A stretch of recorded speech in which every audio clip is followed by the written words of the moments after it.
গাজীপুরের শ্রীপুর পৌরসভার ভাংনাহাটি এলাকায় একটি পারিবারিক কবরস্থান থেকে এক রাতে দুটি কঙ্কাল চুরির ঘটনায় এলাকা জুড়ে চরম আতঙ্ক ছড়িয়ে পড়েছে। আশরাফুল আলম সরকারের প্রতিবেদনে থাকছে বিস্তারিত। রোববার রাতে হাবিজউদ্দিন মণ্ডলের বাড়ির পারিবারিক কবরস্থান থেকে মৃত হাসেন আলীর ছেলে রফিক মণ্ডল এবং হাবিজউদ্দিন মণ্ডলের স্ত্রী মিনার কবর খুঁড়ে কঙ্কাল তুলে নিয়ে যায় দুর্বৃত্তরা। ঘটনার খবর এলাকায় ছড়িয়ে পড়লে শত শত মানুষ কবরস্থানে ছুটে আসেন। এলাকাবাসীরা জানান, গভীর রাতে সংঘবদ্ধ একটি চোর চক্র কবর খুঁড়ে কঙ্কাল তুলে নেয়। এমন ঘটনায় তারা বিস্মিত, ক্ষুব্ধ এবং শঙ্কিত। কবরস্থানেও যদি নিরাপত্তা না থাকে তাহলে ভবিষ্যতে আরও বড় ঘটনা ঘটতে পারে বলে আশঙ্কা করছেন তারা। শ্রীপুর থানা পুলিশ খবর পেয়ে ঘটনাস্থল পরিদর্শন করেছে এবং তদন্ত শুরু করেছে।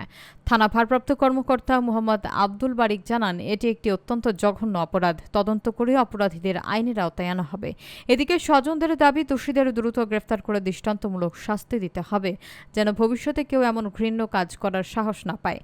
কবরস্থান সহ এলাকা জুড়ে বাড়ানো হোক নিরাপত্তা।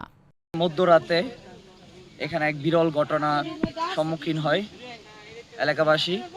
এখানে কবর থেকে আমার নানা ভাই রফিজউদ্দিন মণ্ডল ওনার কবর থেকে হাড় নিয়ে যাওয়া হয়।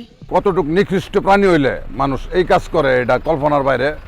এটা আসলে মানুষ এরকম কাজ করবো, এটা আমার এই লাইফে আমি এই দেখলাম।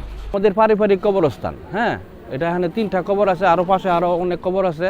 এখান থেকে চিহ্নিত করে আমার চাচার কবরের থেকে আড্ডিগুলি নিয়ে গেছে, আর 2টা কবর, একটা কবর খুঁজতে দেখে যে কবরের মাঝে এই লাশ কাঁচা, ওইটা নিতে পারে নাই। পাশে আরেকটা কবর আছিল, ওইটা ধরে নাই।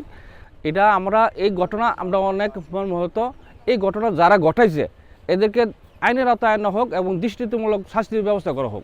দক্ষিণ ভাংনাহাটি আমরা একটি সংবাদ পাই যে রফিজউদ্দিন নামের এক ব্যক্তি এবং তাহমিনা, তারা প্রায় 2 বছর 10 দিন আগে মৃত্যুবরণ করেছে। তাদের কবরস্থানে কে বা কারা এই কবর খুঁড়েছে এবং সেইখানে এই কবর থেকে একটি দাফনের কাপড় পাওয়া গেছে।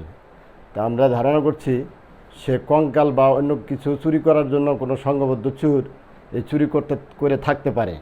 আমরা তদন্ত করছি যে এটার সাথে কে বা কারা জড়িত, তাদেরকে দ্রুত আইনের আওতায় নিয়ে আসা হবে।